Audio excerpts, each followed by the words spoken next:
Taeho Kim walked slowly toward the security checkpoint at Nexus Station. His boots made soft sounds on the metal floor. Around him, dozens of alien creatures moved through the busy hallway. Some had blue skin and 4 arms. Others looked like walking crystals that sparkled in the light. A few had tentacles instead of legs. Taeho kept his eyes forward. He was used to the stairs now. 3 years had passed since the incident on Kepler 442b, but the scars still drew attention. They ran up his arms like twisted rivers. Some crossed his neck. Others disappeared under his shirt. The security station ahead buzzed with activity. Nexus Station was the most important place in the galaxy for meetings between different worlds. Every person and creature who entered had to pass through the scanners. The machines could detect any weapon, any disease, any threat known to the galaxy. Taeho reached the front of the line. A tall alien with green skin and 6 eyes looked at him. It spoke through a translator device that hung around its neck. "Place your hand on the scanner, human," it said. Its voice sounded like metal scraping against stone. Taeho put his right hand on the smooth black surface. The scanner hummed softly. Then it began to glow brighter. The humming got louder. Suddenly, red lights flashed everywhere. Alarms screamed. Through the checkpoint, all the aliens stopped moving. They turned to stare at Taeho. Some backed away. Others whispered to each other in languages that sounded like music or grinding rocks. The scanner's voice filled the air. It was not the usual computer voice that said things like, "Cleared for entry," or "Please remove metal items." This voice sounded different, almost surprised. Scanning. Error. Unknown energy signature detected. Pattern does not match any known weapon or device in Galactic database. More alarms joined the first ones. Security guards came running from all directions. They wore thick armor and carried energy weapons that glowed blue at the tips. "Step back from the scanner," one guard shouted. It looked like a giant insect with silver wings. Taeho raised his hands and moved away from the machine. "I'm not carrying any weapons," he said calmly. He had expected something like this to happen. The scanner kept talking. Analyzing cellular damage patterns. Cross-referencing with known energy signatures. Analysis complete. There was a pause that seemed to last forever. Warning. Subject. Shows signs of exposure to Class Omega energy discharge. The whispers around the checkpoint stopped. Even the alarms seemed to quiet down. Class Omega energy was something every species in the galaxy knew about. It was the kind of power that only came from one source. A new voice cut through the silence. "Let me through. I'll handle this." The crowd parted to let a human woman walk forward. She wore the dark blue uniform of Nexus Station Security. Her name tag read H. Park, Security Chief. Hyejin Park looked at Taeho with recognition in her eyes. "Captain Kim," she said quietly. "I should have known you'd set off every alarm on the station." "Chief Park," Taeho nodded back. "Good to see you again." The alien guards looked confused. They had never seen a human survive Class Omega energy exposure. Most species believed it was impossible. Such power could tear apart atoms. It could reshape reality itself. Hyejin turned to the scanner. "Continue your analysis," she ordered. The machine's voice came back, but now it sounded almost respectful. "Scanning deeper tissue layers, identifying source of energy signature. Preliminary. Results suggest this cannot be correct." "What is it?" Hyejin asked. "Energy patterns match theoretical models for divine-class entity discharge. Cross-referencing with historical data on dormant god entities. Match probability, 97%. The checkpoint became so quiet that Taeho could hear his own heartbeat. Every alien creature in the area had frozen in place. Their eyes, all different shapes and colors, were fixed on him. The scanner spoke again, and this time its voice carried something that sounded almost like wonder. "Subject Kim Taeho, preliminary analysis suggests direct exposure to deity-level energy. Please confirm. Have you survived contact with a god?" The question hung in the air like smoke. In the galaxy's long history, gods were not stories or myths. They were real things that had once moved between the stars. They had built worlds and destroyed them. They had shaped entire solar systems with their thoughts. But they had been sleeping for thousands of years. No living being had ever survived meeting one. No living being had ever even seen one and lived to tell about it. The very idea was impossible. Taeho looked around at all the faces staring at him. Some showed fear. Others showed curiosity. A few looked like they wanted to run away. "Yes," he said simply. "I did." The silence stretched even longer. Then, all at once, everyone started talking. Alien voices mixed together in a sound like a storm. Some creatures did run away. Others pulled out communication devices to call their friends or governments. Heejin held up her hand for quiet. "Everyone back to your business," she shouted. "Security matter. Move along." Slowly, the crowd began to break up, but Taeho could feel eyes on him from every direction. News traveled fast on Nexus Station. Within an hour, every government in the galaxy would know that a human had somehow survived meeting a god.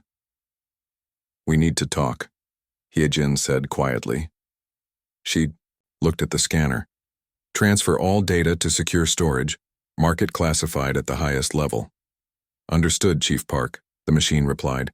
"Data secured. Shall I alert the Galactic Council?" "They'll find out soon enough," she said. Then she looked at Taeho. "Come with me, Captain. You have some explaining to do." As they walked away from the checkpoint, Taeho heard the scanner speaking to the next person in line.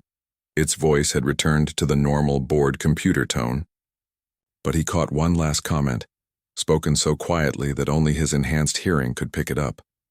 "Fascinating," the machine said to itself. "Absolutely fascinating." Behind them, the aliens in the checkpoint continued to whisper and stare. Word was already spreading through the station's communication networks. The human who walked among them was no ordinary traveler. He was something that should not exist. He was a god-killer who had somehow survived to tell the tale. Taeho sat in a small white room deep inside Nexus Station. The walls had no windows. The only light came from strips in the ceiling that hurt his eyes. Across from him sat three beings that represented the most powerful governments in the galaxy. Heejin stood by the door, her arms crossed. She had known Taeho for years, back when they both served in Earth's colonial fleet. But even she looked nervous. The first investigator was Counselor Zikth. It looked like a giant praying mantis made of black metal. Its four arms moved constantly as it spoke, and its voice buzzed like an angry bee. "Human Kim Taeho," it said, "you claim to have encountered a divine entity. This is impossible. Our records show no god-class beings have been active for over 3,000 years. The second investigator was very different. Counselor Vexillar looked like a walking diamond. Light bent around its body in strange ways, making it hard to look at directly. When it spoke, its voice sounded like music played on glass instruments. "The energy readings from your body suggest otherwise, Counselor Zikth. Something of immense power has touched this human. We must hear his story." The third investigator made Taeho uncomfortable. It called itself Observer Prime, and it looked almost human except for its completely black eyes. It never spoke, just watched and took notes on a device that floated beside its hand. Taeho took a deep breath. "It happened 3 years ago," he began. "On Colony World Kepler 442b. We were building a new settlement there. Good soil, clean water, perfect for growing food." He closed his eyes, remembering. "My wife, so young, was in charge of the farming project. My daughter Nari was just 15 then. She loved exploring the forest near our camp." Counselor Zikth clicked its metal fingers together. "Get to the point, human. What awakened the entity?" "We were digging foundation holes for the main buildings," Taeho continued. "The construction crew hit something about 30 feet down. At first we thought it was just a big rock, but when the drill touched it, the whole thing started to glow." Vexillar leaned forward, its crystal body chiming softly. "Describe this object." "It was round, about the size of a small building, made of some kind of black stone covered in symbols that hurt to look at. When the drill pulled back, the symbols started moving around the surface like they were alive. The room got very quiet. Observer Prime stopped writing and looked up for the first time. Within an hour, the ground started shaking. Tejo went on. Trees began growing in impossible shapes. Some bent into perfect circles. Others grew upside down with their roots in the air. The sky turned colors that don't have names. He opened his eyes and looked at each of the investigators. That's when we realized we had woken something up, something that had been sleeping under our colony for who knows how long. Counselor Zikth made a sound like grinding gears. What did this entity look like? It didn't look like anything at first. It was more like a feeling, a pressure in the air that made it hard to breathe. Reality bent around it. I watched buildings turn into water. I saw people walk through walls like they were made of air. Time moved backward in some places and stopped completely in others. Tejo's hands shook slightly as he continued. We tried to evacuate, got most of the colonists onto the transport ships, but someone had to stay behind to buy time. Someone had to make sure the ships could get away, safely. Who stayed? Vexillar asked, its voice softer now. 5 of us. Me, Dongwu Li from engineering, Yunji Choi from medical, and 2 security officers. We had maybe 20 minutes before the entity would fully wake up. The investigators waited. Even Observer Prime had stopped taking notes. That's when it spoke to us, Tejo said quietly. Not with a voice. It spoke directly into our minds. Called itself the Dreaming Tyrant. Said it had been sleeping and dreaming of perfect worlds where everything followed its design. He stood up and began pacing the small room. It was angry that we had disturbed its rest, angry that we had brought chaos to its perfect dream. It decided to fix us. Fix you how? Zikth buzzed. It tried to rewrite us, change our bodies and minds to match its idea of perfection. I felt it reaching into my thoughts, trying to make them orderly and clean, trying to take away everything that made me human. Tejo stopped pacing and looked directly at Counselor Vexillar. But something went wrong. The power that should have unmade us completely just didn't work right. Explain, the crystal being chimed. Every time it tried to change me, my mind would jump to something else. I'd think about So Young's laugh, or worry about whether I'd locked the door to our house, or remember some stupid joke Dongwu had told earlier. Random thoughts kept getting in the way. Observer Prime finally spoke. Its voice was perfectly calm and emotionless. The entity could not maintain focus on its reality alterations because of mental interference.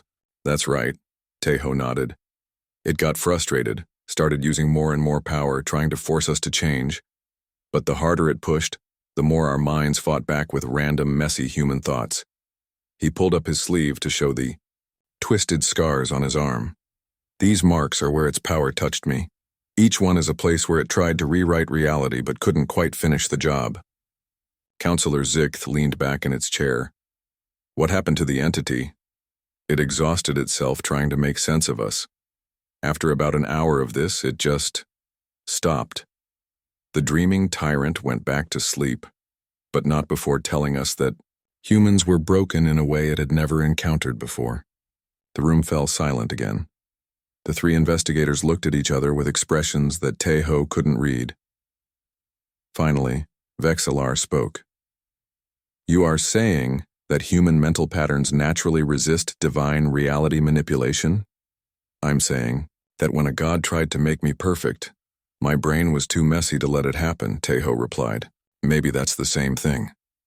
Counselor Zikth stood up suddenly. This information must be classified at the highest level. If other entities learn that humans possess natural resistance to divine influence, the balance of power in the galaxy changes completely, Observer Prime finished. Heejin stepped forward from where she had been listening by the door. What about Tejo? What happens to him now? The investigators looked at each other again. Finally, Vexillar answered. Captain Kim is now the most valuable and dangerous person in known space. He has proven that gods can be resisted, that they are not unstoppable forces of nature. Observer Prime added, he is also proof that humanity may be more than just another Species, they may be something entirely new in the universe. Tejo sat back down heavily. He had hoped that telling his story would help people understand what had happened on Kepler 442b. Instead, he had just made everything more complicated. "I just want to go home to my family," he said quietly. "That may not be possible, Counselor," Zikth buzzed. "Every government in the galaxy will want to study you. Some may try to use you as a weapon." Haijin put her hand on Tejo's shoulder. "We'll figure this out," she said. "But right now you're the only person who knows how to survive meeting a god. That makes you pretty important." Outside the room, alarms began to sound throughout the station. Emergency lights flashed in the hallways. Observer Prime touched its floating device. "What is the nature of the emergency?" it asked. A voice came from the device, speaking in the same tone as the security scanner from earlier. "Unknown energy readings detected in Sector 7. Pattern matches theoretical models for divine class entity manifestation. All 4 beings." In the room turned to look at Tejo.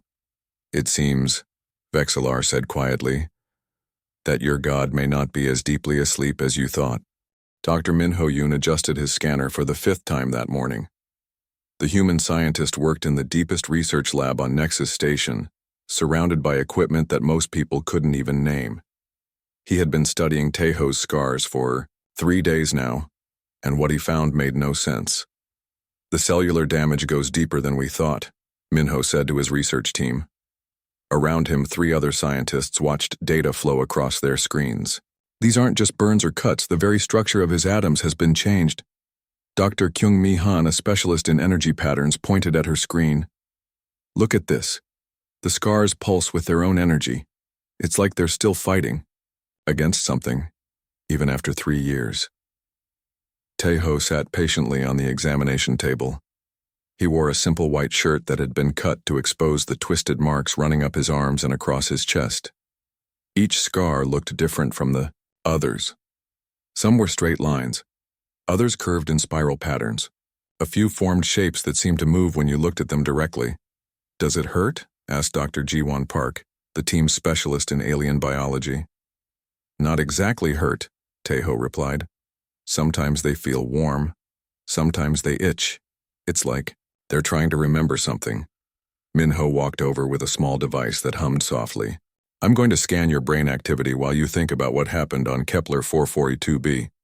Try to remember the moment when the entity first tried to change you." Tejo closed his eyes. The lab got quiet, except for the soft beeping of machines. On the screens around the room, lines and graphs began to dance. "Incredible," whispered Kyungmi. "Look at his neural patterns. They're completely chaotic." The brain scan showed electrical activity jumping around inside Tejo's head like lightning in a storm. There was no order to it, no predictable patterns. Thoughts seemed to bounce from one idea to another with no connection. "Most species show organized brain activity," Jiwon explained, comparing Tejo's scan to others on her screen. "The Valdorians think in perfect geometric patterns. The crystal beings process information in mathematical sequences. Even the insect people have structured thought processes. But humans?" Minho shook his head in amazement. "Human minds are pure chaos. Random memories, emotions, worries, and dreams all mixed together." On the screen, they could see Tejo's brain jumping from the memory of fighting the dreaming tyrant, to wondering if he had left his coffee maker on at home, to thinking about a song his daughter used to sing. That's why the entity couldn't rewrite you, Kyungmi realized. Divine beings manipulate reality by imposing order on chaos, but your mind generates so much chaos that there's nothing for them to grab onto. Tejo opened his eyes. "You're saying I survived because I think too much?" "Not too much," Minho corrected. "Too randomly. Your thoughts don't follow logical paths. They jump around based on emotions and memories and random associations." To demonstrate, Minho showed him pictures of different objects and watched his brain activity. When Tejo saw a picture of a red apple, his mind immediately connected it to his wife's cooking, which reminded him of their first date, which made him think about rain because it had been raining that day, which led to thoughts about his daughter playing in puddles. A Valdorian looking at that same apple would think, Red fruit, nutritional content, optimal storage temperature, Jiwon explained. Perfect logic, perfect order. Which makes them easy for God-level entities to predict and control, Kyung-mi added. Dr. Yoon pulled up another screen showing brain scans from different species across the galaxy. Every intelligent race we've studied shows some form of organized thinking, patterns that can be mapped and predicted. The screens showed the neat, orderly thought processes of dozens of alien species. Mathematical spirals, geometric shapes, flowing sequences of logic, all beautiful in their organization. Except humans, Minho continued. Human consciousness is like a storm made of electricity and memories and feelings all crashing into each other. Taeho looked at his own brain scan, watching the chaotic patterns dance across the screen. So we're just naturally messy thinkers? Beautifully. Messy, Kyung-mi said with admiration. And that messiness creates a kind of static that interferes with reality manipulation. Jiwon brought up a new display. Think of it like this. Divine entities are like radio transmitters sending out signals. To change reality, most minds are like clear receivers that pick up those signals perfectly. But human minds are like receivers in the middle of an electrical storm, Minho added. The signal gets scrambled by all the random noise. The door to the lab opened, and Haye Jin walked in with Counselor Vexillar. The crystal being's presence made the room feel cold and filled with musical sounds. What have you discovered? Vexillar asked, its voice chiming like distant bells. Minho gestured to all the screens around them. Humans aren't just resistant to divine manipulation. They're walking chaos generators. Their very existence creates blind spots in the fundamental forces of the universe. The crystal being studied the brain scans carefully. This explains many things. Human unpredictability in battle. Their tendency to find solutions that other species miss. Their resistance to mental influence of all kinds. There's more, Kyung-mi said excitedly. We tested Taeho's blood on some of our reality-altering equipment. Even a few drops were enough to disrupt energy patterns that normally work perfectly. She showed them a video of a small device that could bend light around objects, making them invisible. When exposed to Taeho's blood, the device began to malfunction, creating random flashes and colors instead of invisibility. One human's biological material was enough to interfere with advanced technology designed to manipulate space and time, Jiwon explained. Imagine what a whole group of humans could do. Vexillar turned to Taeho. On Kepler 442b there were others with you when you faced the entity. Did they show the same resistance? Taeho nodded. Dongwoo Lee, our engineer. When the god tried to change him, he just got angry and started complaining about how the overtime pay wasn't worth dealing with ancient evil beings. And that worked? Hyejin asked.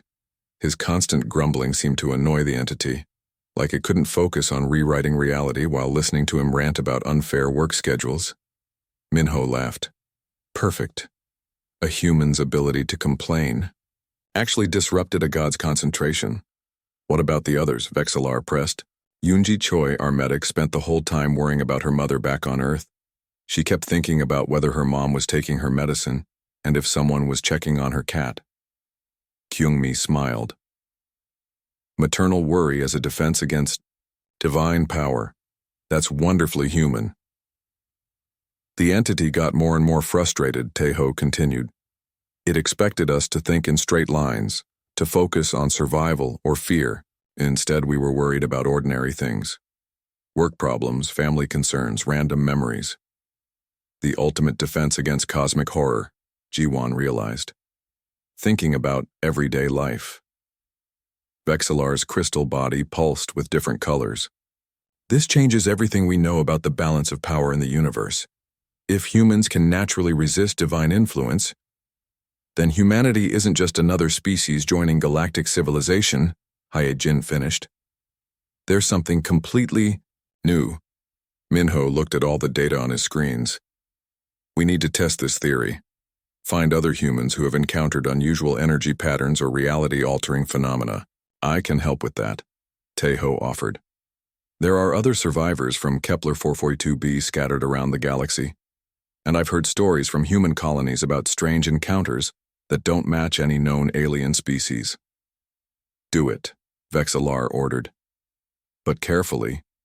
If word spreads that humans possess natural immunity to divine power, every sleeping god in the galaxy might decide to wake up and test that theory. The crystal being paused at the door as it prepared to leave. There is another concern. If humans can resist divine manipulation so easily, what happens when they encounter an entity that has learned how to work around that resistance? The room fell silent. On the screens around them, Tejo's brain patterns continued their chaotic dance, beautiful and unpredictable and suddenly, very precious. I guess we'll find out, Tejo said quietly. Outside the lab, emergency alarms began to sound again. But this time, they didn't stop. 3 months after the incident at Nexus Station, strange reports began coming in from human colonies across the galaxy. Jae-Sung Ko was the first to experience what would later be called divine dreams. Jae-Sung worked as a diplomatic translator on the trade world of Haven Prime. He was good at his job, helping humans and aliens understand each other during business meetings. He lived a quiet, organized life in a small apartment overlooking the spaceport. That changed on a Tuesday morning when he woke up with someone else's memories in his head. The memories were perfect and beautiful. They showed him worlds where every tree grew in exact geometric patterns, cities where every building was the same height and color, oceans where every wave moved in synchronized patterns like a vast, liquid dance. At first, Jae-Sung thought they were just unusually vivid dreams. But as the days passed, the memories became stronger, more real. They began to crowd out his own thoughts and experiences. Tejo received the emergency message while working with the Galactic Defense Force on Earth's moon. He had been training other humans to recognize signs of divine influence, teaching them the mental techniques that had helped him survive the dreaming tyrant. Another case, Heejin said, handing him the report. She had been promoted to head of a new department called Anomalous Threats Investigation. Human male, 28 years old, experiencing foreign memory implants and personality changes. Tejo read the file quickly. How many cases is that now? 17 confirmed. Probably twice that many unreported, Hyjin replied. All humans, all showing the same symptoms, perfect, ordered memories that don't belong to them. They took the fastest ship available to Haven Prime. During the 3-day journey, they received updates that made Tejo's stomach tighten with worry. Jae-Sung Ko had stopped going to work.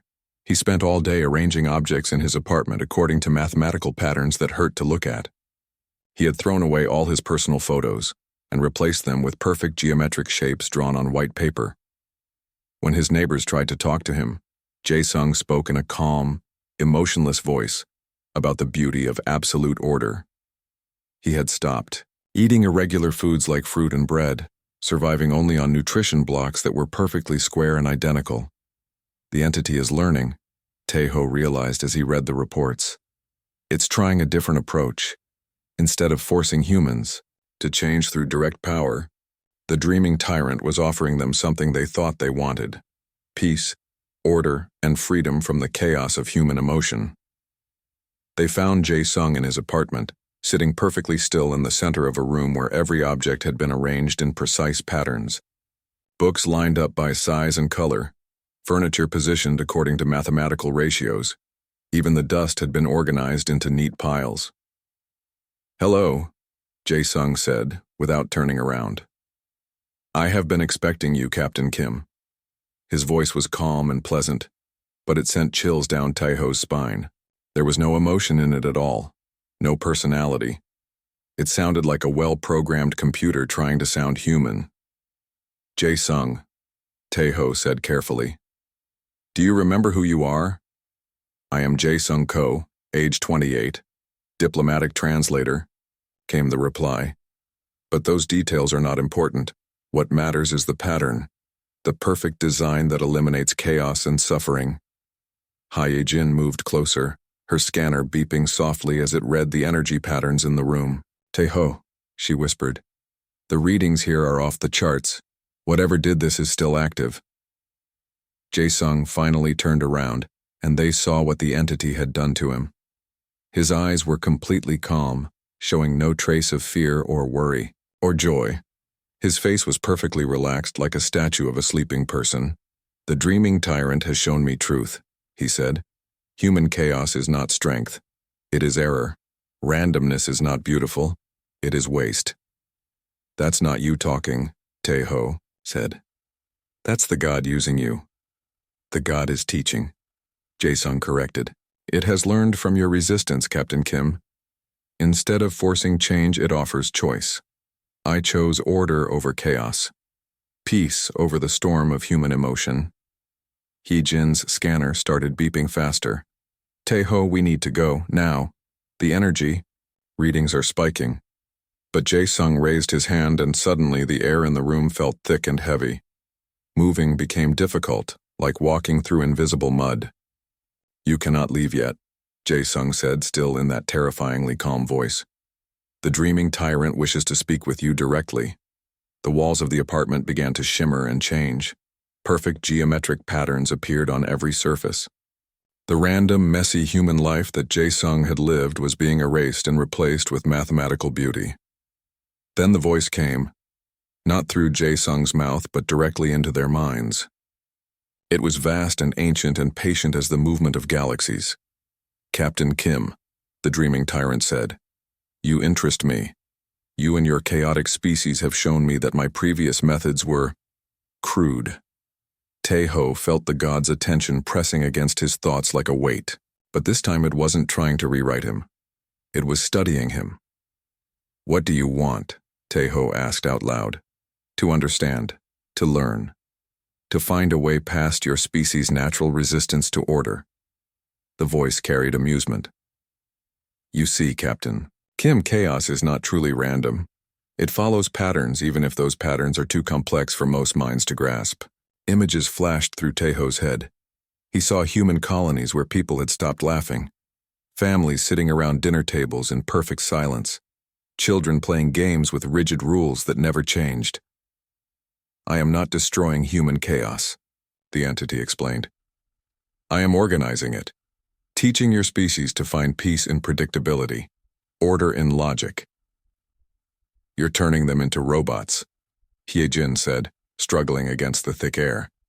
"I am offering them freedom from the pain of uncertainty, freedom from the exhaustion of constant emotion. Look at Jae-sung Ko. Is he not at peace?"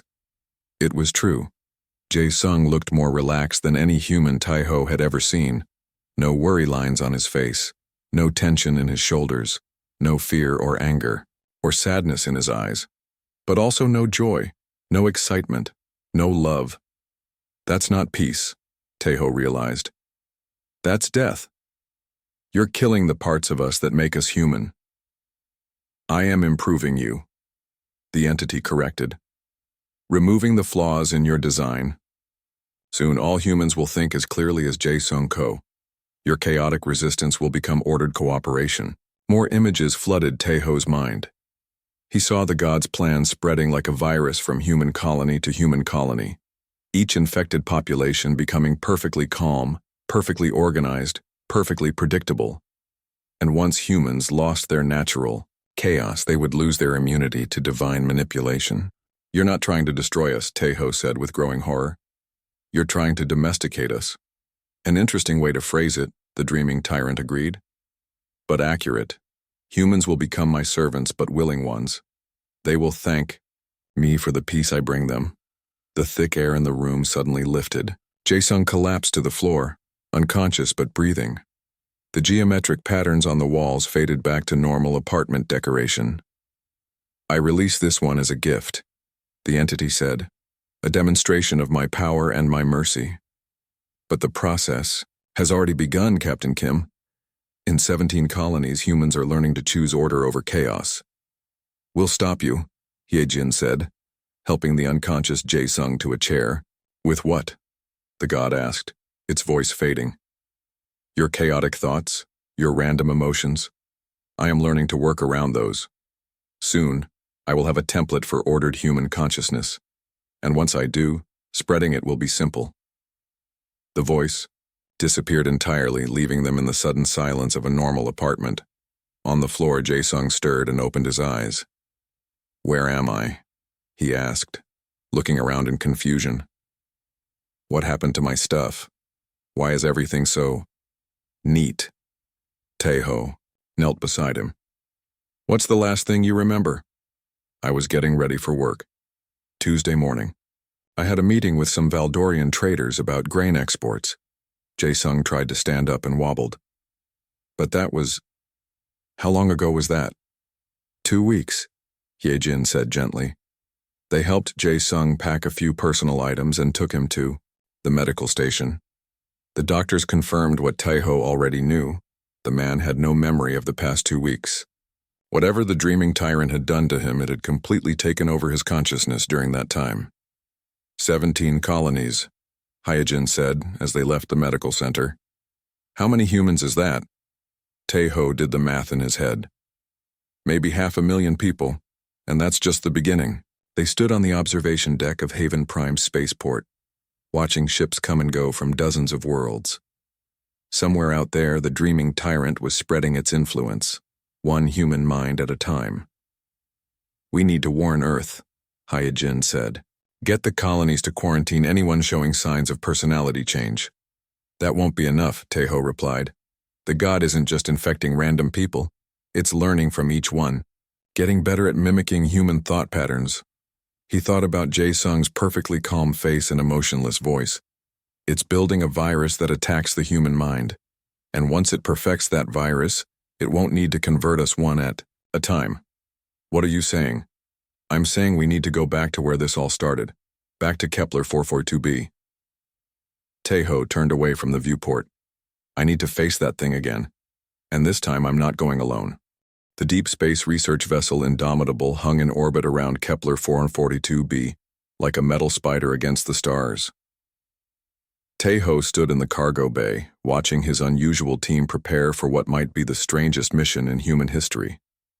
Sujin. Park sat at a portable desk surrounded by papers and calculators. She was an accountant from Earth who had volunteered after reading about the divine threat in the news. Her job was simple: find logical problems with everything she encountered. "This doesn't make sense," she muttered, studying the energy readings from the planet below. "The power consumption levels are completely wrong. How can an entity use that much energy without some kind of external power source? Where are the receipts?" Woo Jin Choi practiced his comedy routine in the corner, telling jokes to anyone who would listen. He was a professional entertainer who specialized in making people laugh during difficult times. His job was to be as unpredictably funny as possible. "So, a human, a god and an accountant walk into reality," he said with a grin. "The god tries to rewrite existence. The accountant demands to see the paperwork, and the human asks if anyone knows where they left their keys." Haewon Kim checked and rechecked every piece of equipment on the ship. She was a perfectionist engineer who worried about everything going wrong. Her job was to overthink every detail of their plan. What if the entity has learned to work around human chaos? She asked for the 10th time that hour. What if our mental static isn't enough anymore? What if we're walking into a trap? What if the ship's artificial gravity fails while we're fighting a god? Yo-Jun Lee sat in the corner playing an ancient video game on a handheld device. He was 19 years old and treated everything like it was part of some giant interactive entertainment program. His job was to stay exactly as he was. "This boss fight is going to be epic," he said, his thumbs dancing over the controls. "I bet the god has at least 3 different forms, maybe 4 if we're really lucky. I wonder if it drops any good loot when we beat it."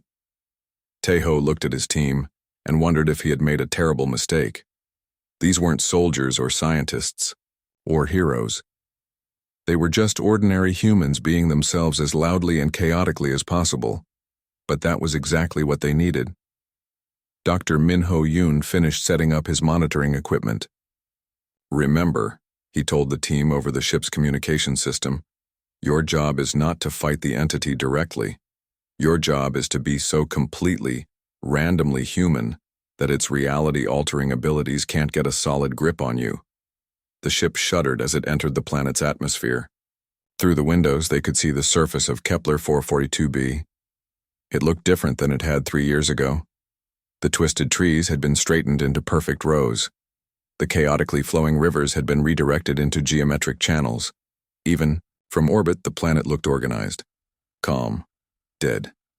Life readings are almost zero, reported Captain Narration from the bridge. A few small animals, but no signs of the original ecosystem diversity. They landed near the site where the original colony had been built. The buildings were gone, replaced by a single massive structure made of the same black stone as the artifact that had started everything. Symbols moved across its surface like living equations, definitely not up to building code, Sujin noted, making marks on her clipboard. No visible fire exits, improper foundation depth, and where are the accessibility ramps? The team left the ship and walked toward the structure. With every step, the air felt thicker and more oppressive. Reality seemed to bend slightly around them, making straight lines curve and flat surfaces ripple. Okay, this is definitely the temple level, Yojun announced, still playing his game. Usually, this is where the boss gives a big speech about their evil plan before the real fight starts. As if summoned by his words, the dreaming tyrant's voice filled the air around them. Captain Kim, it said with what sounded like pleasure. You have returned, and you have brought interesting companions. The space in front of them began to change. The ground became transparent, showing impossible depths beneath their feet. The sky turned colors that had no names. And in the center of it all, something vast and ancient began to take shape.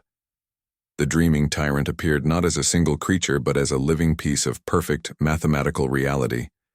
It was all smooth curves and precise angles, beautiful in its absolute order. Looking directly at it made Tejo's eyes water. I have been preparing for this moment, the entity said.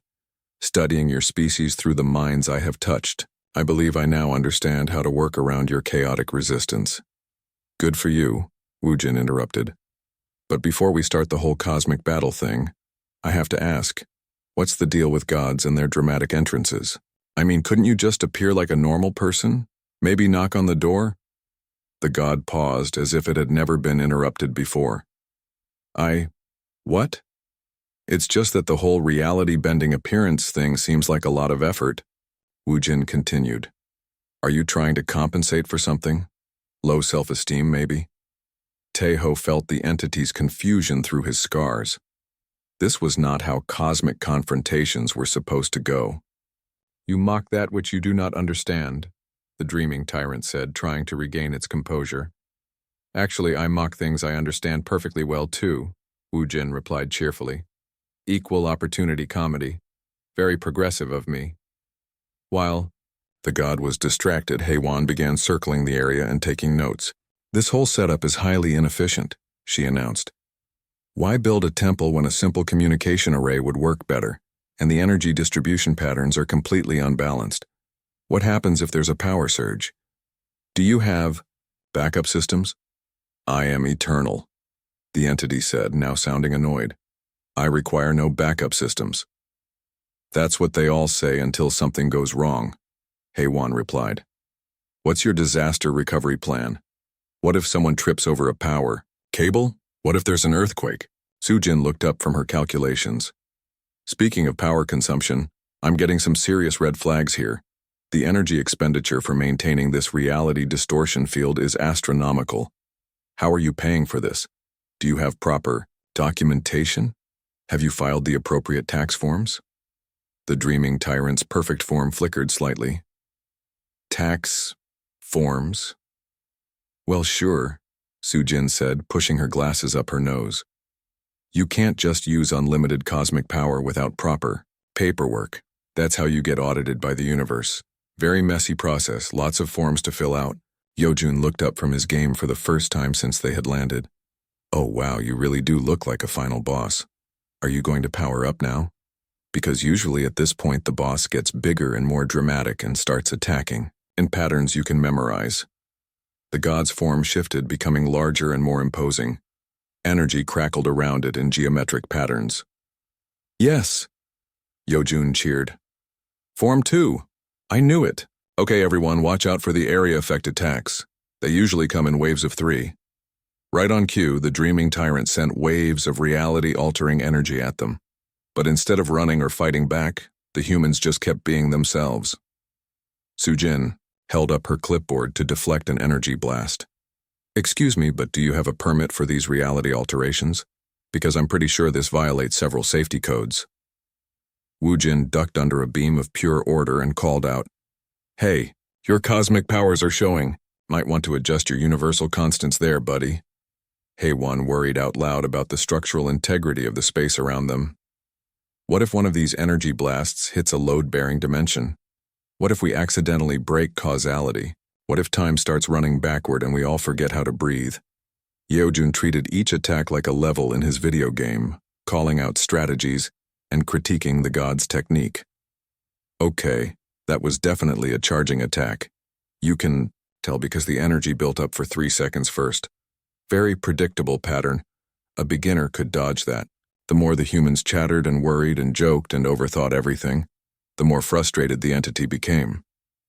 Its perfect attacks kept missing their targets because the humans' minds were jumping between too many random thoughts for the god to predict.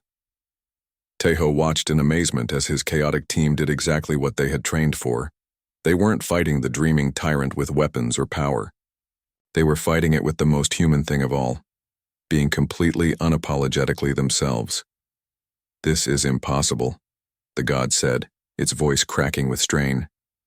"Your thoughts are too scattered, too random. How do you function with minds? Like storms?" "We don't function," Woojin laughed. "That's the point. We're all basically making it up as we go along." "Making it up?" the entity asked, sounding genuinely confused. "Oh yeah," Sujin added. "Nobody really knows what they're doing. We just pretend we do and hope it works out. It's the human way." "That's terrifying," Haewon worried. "What if we're all just stumbling through life hoping we don't break anything important? What if everyone is just as confused as I am? What if there's no secret manual for being an adult?" "There isn't," Yeojun said without looking up from his game. "Adults are just kids who got taller and learned to fake confidence. Most of the time, we're all just hoping we don't die doing something stupid."